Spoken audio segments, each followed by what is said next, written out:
हमारे नेट के सिलेबस में कविता वाले सेक्शन में अमीर खुसरो के बारे में दिया हुआ है। उनकी पहेलियाँ और मुकरिया और उनके जीवन वृत्त से संबंधित जो भी प्रश्न आते हैं वो इसमें हम पूरा कवर करेंगे। देखो, खुसरो का जन्म हुआ था 1255 ईस्वी में पटियाली जिला। एक बार ऑप्शन में दिया था पटियाला, मतलब इसी को गलत बना दिया था, गलत करके दे दिया था पटियाला करके, तो ये उत्तर प्रदेश में हुआ था। इनका पूरा नाम भी पूछा जाता है, अबुल हसन यमीनुद्दीन, और इनके पिता का नाम था सैफुद्दीन महमूद लाचिन। ये एक सैनिक थे। और इनकी माँ जो कि हिंदू राजपूत थी, दौलत नाज, और बलबन की रक्षा मंत्री इमादुल मुल्क की बेटी थी। खुसरो जब 8 साल के थे तो उनके पिता की मृत्यु हो गई और वे दिल्ली अपने नाना के यहाँ चले गए। प्रसिद्ध सूफी संत हजरत निजामुद्दीन औलिया खुसरो के आध्यात्मिक गुरु थे, और निजामुद्दीन औलिया खुसरो को तुर्क अल्लाह कहकर पुकारते थे। बचपन में मकतब के ख्वाजा शाहदीन कतात खुसरो का असुल्लेख अभ्यास कराते हैं, किंतु खुसरो का मन शेरो शायरी के अलावा पढ़ाई में नहीं लगता। जलालुद्दीन खिलजी ने खुसरो को अमीर की उपाधि से सम्मानित किया। अमीर खुसरो ने गयासुद्दीन के बेटे को हिंदवी की शिक्षा देने के लिए खालिक बारी की रचना की। ये वाली जो रचना बार बार आती है, ये एक हिंदी फारसी का शब्दकोश है, और गयासुद्दीन के बेटे को हिंदवी की शिक्षा देने के लिए खुसरो ने इसकी रचना की थी। और खालिक बारी के बारे में ये माना जाता है कि इसकी 1 लाख प्रतियां बांटी गई, और इसके संबंध में एक प्रसिद्ध पद है जो पूछा जा सकता है कि कौन सी रचना से संबंधित है। 1 लाख ऊँट, 1.25 लाख गारी, 23 पर लादी खारिक बारी आ रहा है, तो इससे खालिक बारी को कनेक्ट कर सकते हैं। और अमीर खुसरो को हिंदू मुस्लिम संबंधित संस्कृति का प्रथम प्रतिनिधि कवि माना जाता है, और आदिकाल के कवि होकर भी अमीर खुसरो ने काव्य भाषा के रूप में खड़ी बोली को अपनाया। इसी कारण खुसरो को खड़ी बोली हिंदी का पहला कवि माना जाता है। डॉक्टर रामकुमार वर्मा ने खुसरो को हिंदी का प्रथम कवि माना है, तो रामकुमार वर्मा को याद रखना है। और ईश्वरी प्रसाद ने अमीर खुसरो को महाकवि या कवियों का राजकुमार किसने कहा था? डॉक्टर ईश्वरी प्रसाद ने। खुसरो की रचनाओं का प्रथम संकलन जवाहर खुसरवी किस नाम से किया गया था? जवाहर खुसरवी 1918 ईस्वी में मौलाना शरीद अहमद सलाम ने अलीगढ़ से प्रकाशित करवाया। खुसरो के हिंदी रचनाओं का द्वितीय संकलन 1922 ईस्वी में ब्रजरत्न दास ने नागरी प्रचारिणी सभा काशी के माध्यम से खुसरो की हिंदी कविता नाम से प्रकाशित कराया है। खुसरो के प्रथम प्रसिद्ध आश्रयदाता गयासुद्दीन बलबल का भतीजा किसली खान था। मतलब खुसरो को सबसे पहले जो आश्रय दिया था गयासुद्दीन बलबल का भतीजा किसली खान था। खुसरो का दूसरा आश्रयदाता बलबन का छोटा बेटा बुगरा खां था। इसके बाद खुसरो बलबन के बड़े पुत्र सुल्तान महमूद के साथ मुल्तान चले गए। और अमीर खुसरो का तीसरा आश्रयदाता अमीर अली सरजादार था, जिसके साथ खुसरो अवध चले गए। उसके बाद में अमीर खुसरो ने बुगरा खां के पुत्र केकूबाद का आश्रय प्राप्त किया। जलालुद्दीन खिलजी जब दिल्ली का सुल्तान बना तो अमीर खुसरो का बहुत आदर सत्कार किया, और अमीर की उपाधि इसको किसने दी? जलालुद्दीन खिलजी ने। इन्होंने इसको उपाधि दी थी। अलाउद्दीन खिलजी ने अपने चाचा जलालुद्दीन की हत्या कर दिल्ली पर कब्जा कर लिया। इसने भी अमीर खुसरो को बहुत आदर दिया। गयासुद्दीन तुगलक अमीर खुसरो का अंतिम आश्रयदाता। गयासुद्दीन तुगलक तक अमीर खुसरो आश्रय में रहे थे। अमीर खुसरो अपने जीवन काल में दिल्ली सिंहासन पर एक के बाद एक पूरे 11 सुल्तानों को गद्दी पर बैठते देखा। अमीर खुसरो अपने गुरु निजामुद्दीन औलिया की मृत्यु से काफ़ी दुखी हुए। ये वाला पद नेट में पिछली बार भी पूछा गया, दूसरी बार आने की भी संभावना है कि ये पद इन्होंने अपने गुरु निजामुद्दीन औलिया की मृत्यु पर कहा था कि गोरी सोवे सेज पर मुख पर डारे केस, चल खुसरो घर आपने रहन भई चौदेश। ये पद को बहुत ही महत्वपूर्ण करना है। कहा जाता है कि अपने प्रिय गुरु की मृत्यु का समाचार सुनकर इन्हें काफ़ी सदमा लगा, और यही उनकी मृत्यु का कारण बना। 27 सितंबर 1325 को अमीर खुसरो की भी मृत्यु हो जाती है, और इनकी कब्र पर सन 1650 में ताहिरा बेगम ने एक मकबरा बनवाया। अमीर खुसरो के साहित्य संसार में देशभक्ति तथा देश प्रेम का स्वर मुखरित हैं। वे भारत को पृथ्वी का स्वर्ग कहते थे। अमीर खुसरो की जो पसंदीदा जगह है वो है भारत। अमीर खुसरो एक महान संगीतकार थे। ख्याल व तराने के ये आविष्कारक हैं, तो ये कभी पूछा जा सकता है कि ख्याल व तराने के आविष्कार का संबंध किससे हैं। और कव्वाली भी अमीर खुसरो की अद्वितीय देन है। अमीर खुसरो पहले कवि थे जिन्होंने हिंदी, हिंदवी और फारसी तीनों में एक साथ रचनाएं की। तो पहले रचनाकार है ना जिन्होंने एक साथ इन तीनों में रचनाएं की हैं, वो अमीर खुसरो हैं। ख्वाजा इज्जुद्दीन बचपन से ही अमीर खुसरो के एक रुबाई से बेहद खुश होकर उन्होंने साहित्यिक नाम सुल्तान दिया था। अमीर खुसरो को सुल्तान नाम से भी कहा जाता है। खुसरो ने अपने पहले काव्य संग्रह तोहफ तू सिग्र की फारसी गज़लों में अपना नाम सुल्तान रखा है। ठीक है, खुसरो ने अपने पहले काव्य संग्रह में फारसी गज़लों में अपना नाम सुल्तान ही रखा है। तुगलकनामा खुसरो की अंतिम रचना है। तो खुसरो की अंतिम रचना का क्या नाम है? तुगलकनामा। पहले भी एक रचना आई थी खालिक बारी, दूसरी होगी तुगलकनामा। अमीर खुसरो को तूतिया हिंद की उपाधि, ईरान के जो लोग थे उन्होंने अमीर खुसरो को तूतिया हिंद कहा। जो अमीर खुसरो की रचनाएं हैं इनके देखो 5 काव्य संग्रह हैं। 5 काव्य संग्रह में पहला है तोहफ़तुल सिग्र, दूसरा है वसतुल हयात, तीसरा है गुर्रतुल कमाल, चौथा है बकिया निकिया, 5वीं है निहायत तु कमाल।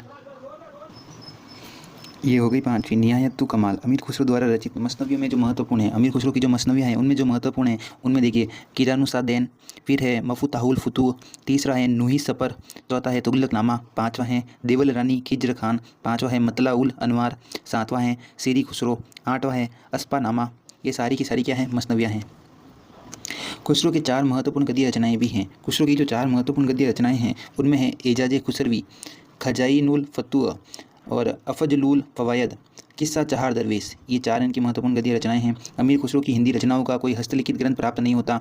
इनकी हिंदी की रचनाएं मौखिक परंपरा से प्राप्त होती हैं, मौखिक परंपरा से। अमीर खुसरो की हिंदी रचनाओं में फारसी हिंदी मिश्रित छंद, हिंदी गज़ल, पहेलियाँ, कह मुकरिया, निस्बतें, दो सुकने, ढकोसले, अनमेलिया, गीत, कवाली, फुटकल पद, मतलब इतनी सारी चीज़ें इन्होंने खुसरो ने रची हैं, चाहे पहेलियाँ हो, गज़ल हो, मिश्रित छंद हो, दो सुकने, ढकोसले, खाली एक बार, ये सारी की सारी चीज़ें मतलब इन्होंने लिखी। तो ये बहुमुखी प्रतिभा के धनी थे, लेकिन इनका देखो कोई हस्तलिखित ग्रंथ प्राप्त नहीं हो रहा है। मतलब लोग जो मौखिक रूप से उनको याद था, परंपरा में जो संस्कृति में घुल मिल जाते हैं किसी महान रचनाकार के पद, उसी से हमें ये पता चला कि खुसरो की इतनी सारी मतलब चीज़ें हैं। और अमीर खुसरो द्वारा रचित ग्रंथों की संख्या 100 बताई जाती है। खालिक बारी जो है ना, एक शब्दकोश है जिसमें तुर्की, अरबी, फारसी, हिंदी भाषा के पर्यायवाची शब्दों को शामिल किया गया है। खालिक बारी में 475 शब्दों का प्रयोग हुआ है। और जो नूही सफ़र है, ये भी पहले पूछा गया है कि इस रचना में भारतीय बोलियों का संबंध विस्तार, भारतीय बोलियों से संबंधित जो ग्रंथ हैं वो हैं नूह सफ़र। ठीक है, अमीर खुसरो अपनी पहेली और मुकरियों के कारण सर्वाधिक प्रसिद्ध हैं। ठीक है, खुसरो की पहेलियों में दैनिक जीवन की वस्तुओं यथा शकरकंद, दिया बत्ती, कुम्हार का चाक, पान, दाल, जामुन, कैंची, रुपया, बांसुरी, पालकी की आईना, तलवार, भुट्टा, पिंजड़ा, झाला, चूल्हा, चुनरी, अंगिया, छतरी, डिबरी आदि का चित्रण है। खुसरो के बारे में विद्वानों की क्या राय? देखो, रामचंद्र शुक्ल ने इन पर कहते हैं कि जिस ढंग से तुकबंदियाँ और पहेलियाँ साधारण जनता की बोलचाल में इन्हें प्रचलित मिली, उसी ढंग के पद्मा, पहेलियाँ आदि कहने की इन्हें उत्कंठा भी हुई और इनकी पहेलियाँ मुकरियाँ प्रसिद्ध हैं। उक्ति वैचित्र्य की प्रधानता है, यद्यपि कुछ रसीले गीत और दोहे भी इन्होंने कहे हैं। शुक्ल जी आगे और कहते हैं कि खुसरो के समय बोलचाल की स्वाभाविक भाषा घिसकर बहुत कुछ उसी रूप में आ गई थी जिस रूप में खुसरो में मिलती है। खुसरो का लक्ष्य क्या था? जनता का मनोरंजन करना इन सबसे। और मीर तकी मीर अपने निकातु सस्वरा में लिखते हैं कि उनके समय तक खुसरो के हिंदी गीत अति लोकप्रिय थे। खुसरो के गीत उस टाइम पर बहुत लोकप्रिय थी। ठीक है, खुसरो की पहेलियाँ और मुकरियाँ देखते हैं। पहेली की परंपरा यद्यपि पुरानी है, हमारे प्राचीन ग्रंथ ऋग्वेद, ब्राह्मणों, उपनिषदों में भी यत्किंचित पहेलियाँ मिल जाती हैं। संस्कृत साहित्य में भी पहेलियाँ पहेलिका के नाम से जानी मिलती हैं, किंतु लोक साहित्य में सर्वप्रथम अमीर खुसरो ने ही पहेलियाँ बनाने का रिवाज शुरू किया। अमीर खुसरो ने 2 प्रकार की पहेलियाँ बनाई। पहला तो है बूझ पहेली, मतलब अंतर्लिपि का, जिसमें उत्तर पहेली के अंदर छुपा होता है। जिसमें देखो, अंतर पहेली मतलब पहेली के अंदर छुपा है, बहिर पहेली मतलब उत्तर बाहर से हमें देना है। ठीक है, और दोनों के अलावा खुसरो ने दोहा पहेली की भी रचना की। और खुसरो की जो महत्वपूर्ण पहेलियाँ उनके बारे में देखते हैं कि बूझ पहेलियाँ मतलब जिसके अंदर ही उत्तर होता है। ठीक है, इसमें देखो, श्याम बरन दांत अनेक, लचकत जैसे नारी, दोनों हाथ से खुसरो खींचे और कहे तू आरी। तो इसका उत्तर इसी में छिपा था, आरी। एक बुढ़िया शैतान की खाला, सिर सफ़ेद और मुंह है काला। तो ये आँख के बारे में इसका वर्णन है। ठीक है, बहुत बढ़िया। फारसी बोली आई ना, तुर्की ढूंढी पाई ना, हिंद बोली आरसी आए, खुसरो कहे कोई बताए ना आई ना। नारी से तू नर भई और श्याम बरन बड़ सोए, गली गली कूकत फिरे कोई लो लोए। कोयले के बारे में। ठीक है, उसके बाद में है धूमधाम के आई हैं, मेरे मन को भाई हैं, देखी हैं पर चाखी नाई, अल्लाह की कसम खाई हैं। ठीक है, तो क्या बताया? खाई। खाई मतलब खड्डा। खड़ा भी लोटा, पड़ा भी लोटा, है बेटा और कहे हैं लोटा, खुसरो कहे समझ का टोटा। तो वो क्या है? लोटा।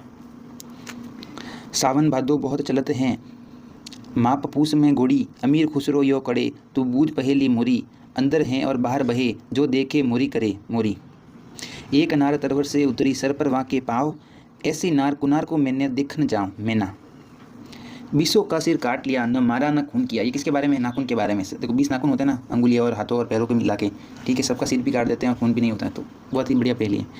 एक नार तरवर से उतरी, माँ सो जन्म न पायो, बाप को नाव जो बासो पूछो, आधो नाव बतायो खुसरो, कौन देश की बोली, बाको नाव जो पूछियो, मैंने अपने नाव न बोली। निम्बोली, नीम के पेड़ पे जो लगती है ना, वो निम्बोली है।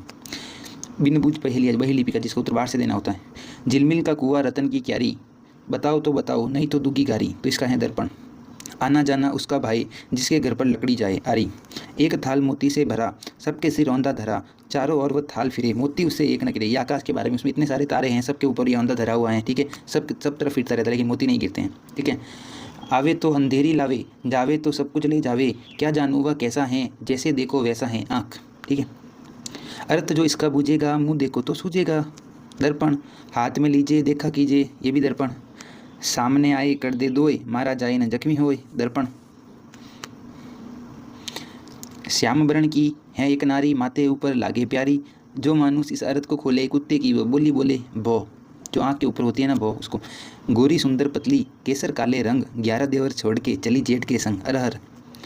आग लगे फूले फले, सिंचत जावे सूख, मैं तो ही पूछो ये सकी, फूल के भीतर रुख। 38 बाजी वाला अनार। देख सकी पीकी चतुराई, हाथ लगावत चोरी आई। ओला। एक राजा की अनोखी रानी, नीचे से वह पीवे पानी। दियावाती। है वह नारी सुंदर नार, नार नहीं पर है वह नार, दूर से सबको छवि दिखलावे, हाथ किसी के कबहू न आवे। बिजली। आगे से वह गांठ गटीला, पीछे से है टेढ़ा, हाथ लगाए कहर खुदा का, बूझ पहेला मोरा बिजली।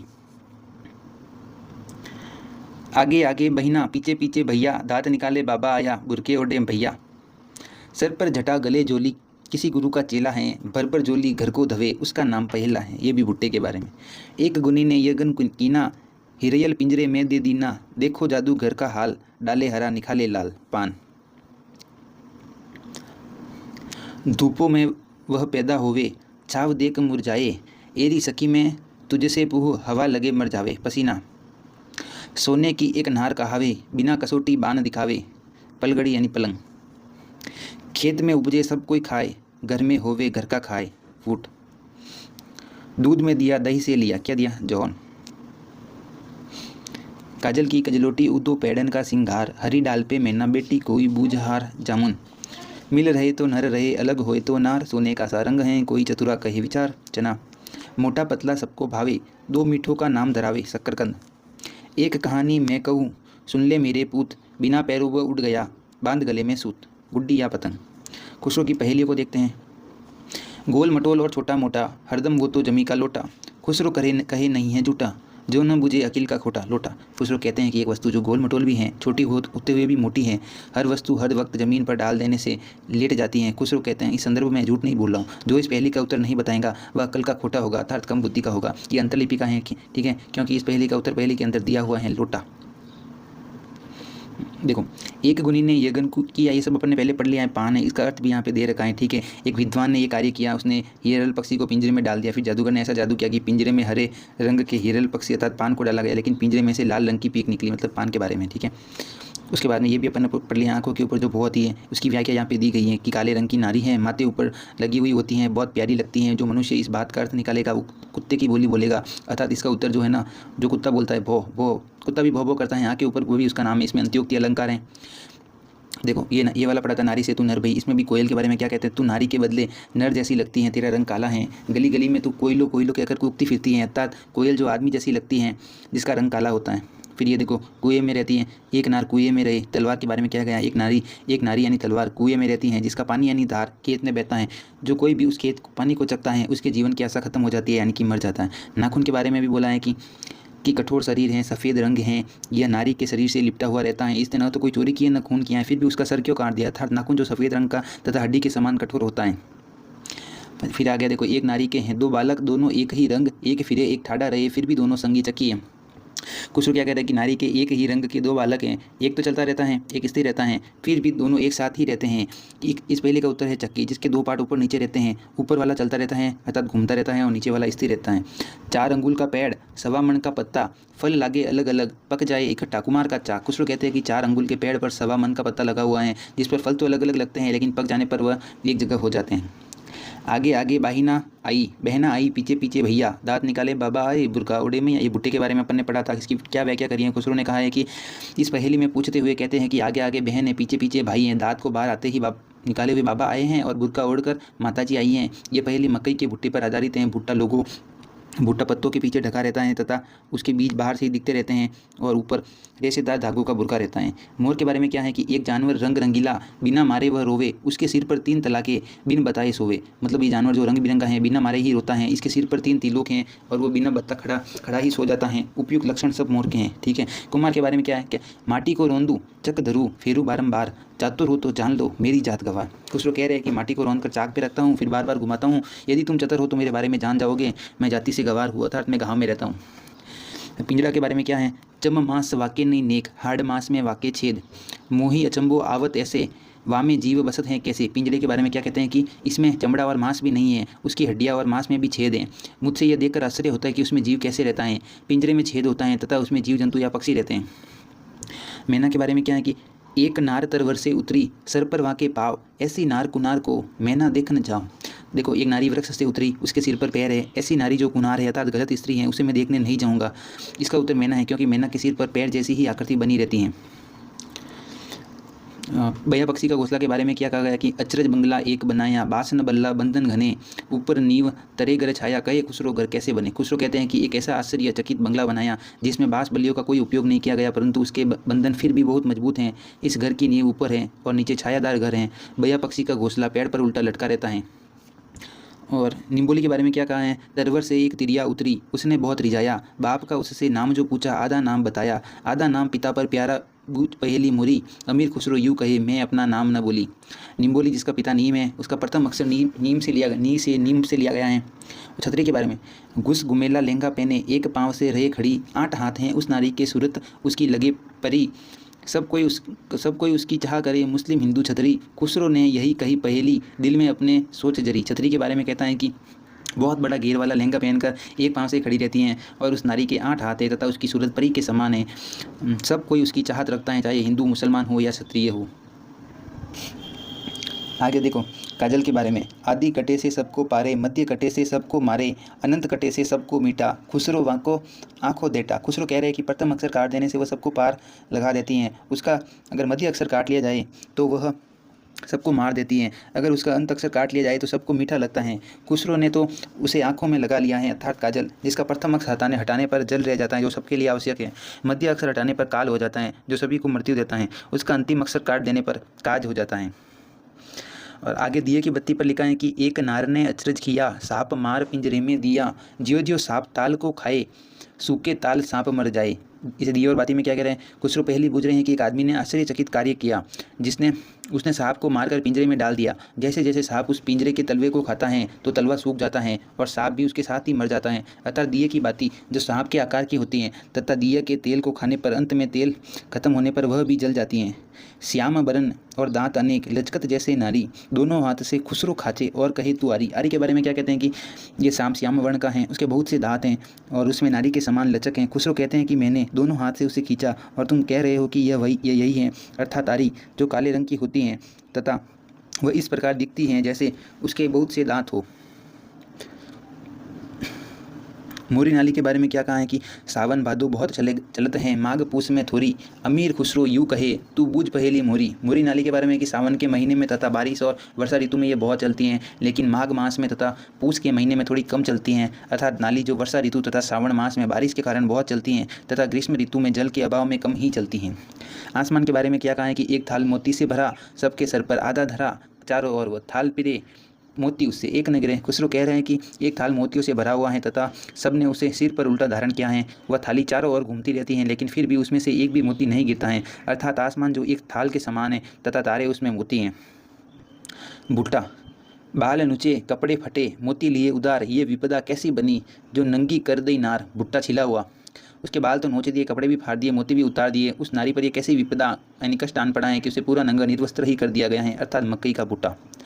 फारसी बोली आई ना, तुर्की सोच न पाई ना, हिंदी बोलते आरसी, आए मुंह देखे जो उसे बताए। दर्पण, फारसी लोग इसे आईना कहते हैं, तुर्की लोग तो आज तक उसे सोच ही नहीं पाए हैं, हिंदू लोग उसे आरसी कहते हैं, आकर जो अपना मुंह देखता है वही उसे बता सकता है, अर्थात दर्पण।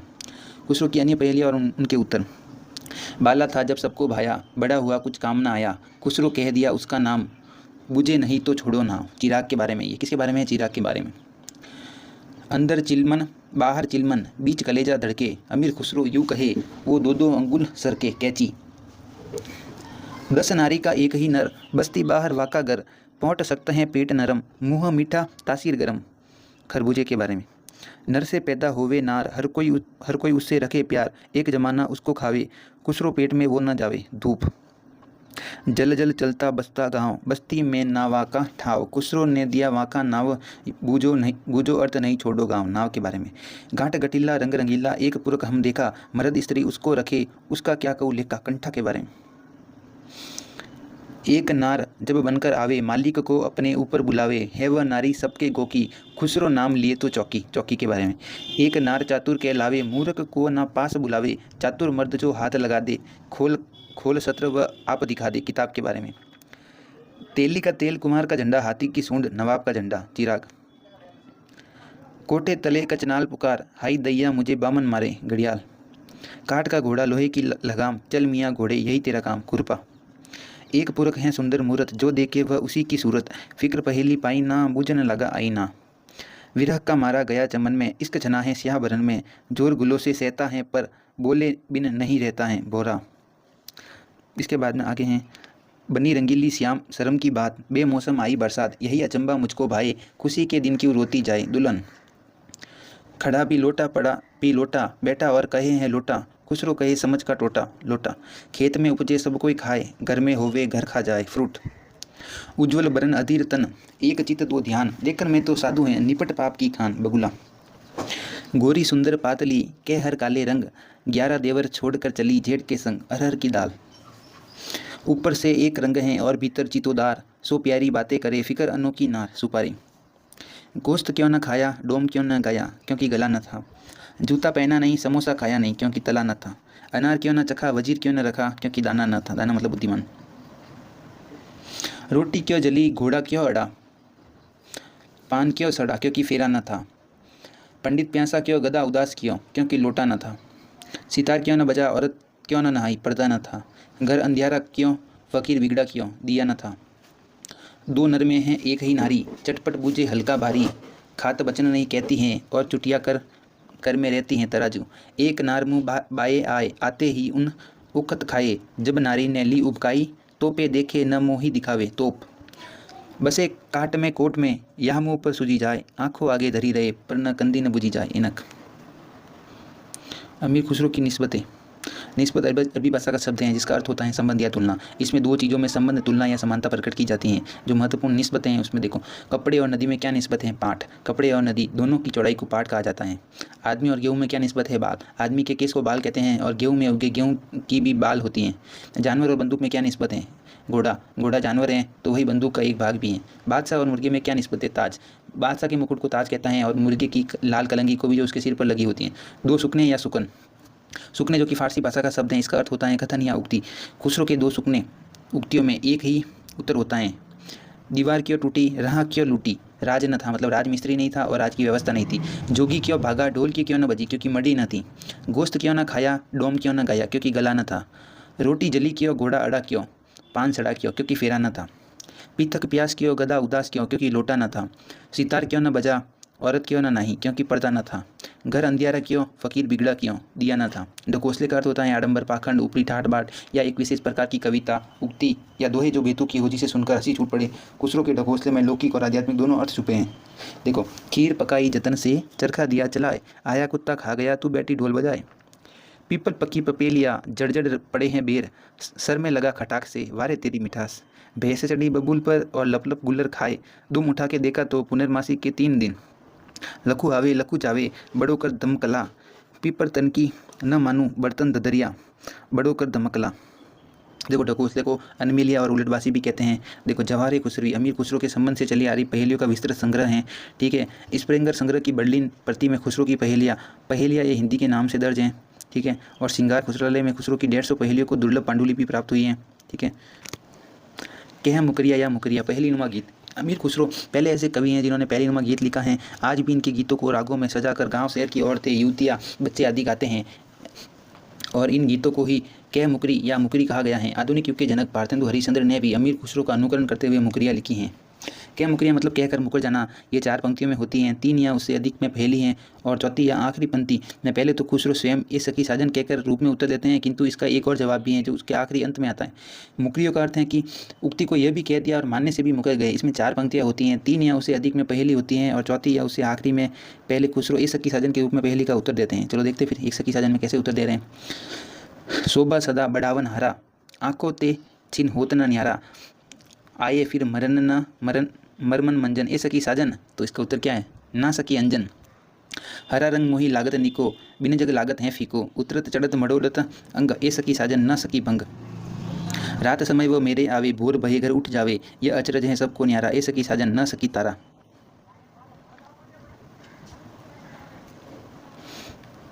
ठीक है जी। नित मेरे गर्भ आवत हैं, रात गए फिर जावत हैं, फैसत अमावस घोरी के फंदा, ये सकी साजन न सकी चंदा। न्याय धोए सेज मेरी आयो, ले चुमा मुँह मुही लगायो, इतनी बात पे तुक्कम थुक्का ये सकी साजन न सकी हुक्का। सारी रैन मोरे संग जागा, बोर भये तब बिछुड़न लागा, वाके बिछुड़त फाटे हिया, ए सखी साजन न सकी दिया। वह आवे तब शादी होए, उन बिन दूजा और न कोई, मीठे लागे वाके बोल, ए सखी साजन ना सकी डोल।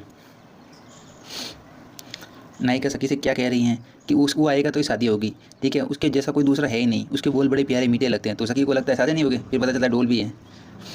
देखो, सर्व सलोना सब गुण अनीका, वाह बिन सब जग लागे फीका, वाह के सर पर होवे कौन, ए सखी साजन ना सकी लोन, लोन यानी नमक, ठीक है। कह रही है कि देखने में बड़ा सुंदर है, सभी गुण उत्तम है, उसके बिना संसार फीका दिखाई देता है, लेकिन उसके सर पर अर्थात कोई नहीं होता, तो उसने बोला ए सखी साजन नहीं, वो तो नमक है।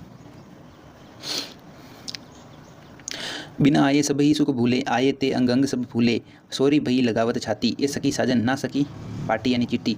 जब वह नहीं आता है तो अपने सब सुख भूल जाती हूँ, वह आता है तो अंग अंग फूल जाता है, अर्थात खुशी छा जाती है, खुश होकर मैं उसे छाती से लगा लेती हूँ। पहली सखी बोली ये सखी साजन नहीं, फिर वो बोलती है वह है पाती अतार चिट्ठी, उसकी चिट्ठी आती है ना तो उसको गले लगा देती है। बेर बेर सोवत ही जगावे, ना जागू तो काटे खावे, व्याकुल हुई मैं हक्की बक्की, ए सकी साजन ना सकी मक्की, कि वो बार बार मुझे सोते ही जगा देते हैं, मैं नहीं जागती तो मुझे काट खा जाता है, मैं व्याकुल होकर हक्की बक्की आश्चर्यचकित हो गई हूँ, तो बोलिए सकी साजन होगा, ठीक है, नहीं सकी, वो तो मक्खी है। टट्टी तोड़ के घर में आया, बर्तन बर्तन सब सरकाया, खा गया पी गया दे गया धुत्ता, ए सकी साजन ना सकी कुत्ता। और मुकरी में देखें, रात समय वह मेरे आवे, बोर भई घर घर उठ जावे, वह अचरज हैं सबसे न्यारा, ए सकी साजन ना सकी तारा। लिपट लिपट के वाके सोई, छाती से छाती लगा के रोई, दंत से दांत बजे तो ताड़ा, ए सकी साजन ना सकी जाड़ा। सगरी रैन मिही संग जागा, भोर भई तब बिछुड़न लागा, उसके बिछुड़त फाटे हिया, ए सकी साजन ना सकी दिया। नंगे पाँव फिरन नहीं देत, पाँव में मिट्टी लगन नहीं देत, पाँव का चुम्मा लेत निपुता, ए सकी साजन ना सकी जूता। सगरी रेन छतिया पर राख, रूप रंग सब वाका चाक, भोर भई जब दिया उत्तर, ए सकी साजन ना सकी हार। पड़ी थी मैं अचानक चढ़ गयो, अब उतरियो तो पसीना आयो, सैम घर गई नहीं सकी पुकार, ए सकी साजन ना सकी बुकार। ऊंची अटारी पलंग बिछायो, मैं सोई मेरे सिर आयो, खुल गई आँखिया भयो आनंद, ए सकी साजन ना सकी चांद। सेज पड़ी मोरे आँखों आए, डाल सेज मोहे मजा दिखाए, किससे कहूँ अब पजामे अपना, ए सकी साजन ना सकी सपना। जब मांगू तब जलबरी अलावे, मेरे मन की तपन बुझावे, मन का भारी तन का छोटा, ए सकी साजन ना सकी लोटा, ठीक है, लोटा। फिर देखो, रामदास दासी पे क्या कहा है, कुत्ते पे क्या कहा है, पंखे पे क्या कहा है, चांद पे क्या कहा है, आप इसको पॉज करके देख सकते हैं कि कांटे पे भी कहा है, आम पर भी कहा है, तोता, चंदा, मैना, चूड़ा, अंगिया, पान, केला, मोर, पौन यानी नीचे हवा, ठीक है, जल, ठीक है, इन सब चीज़ों पे इसे रोक के वीडियो को आराम से पढ़ सकते हैं।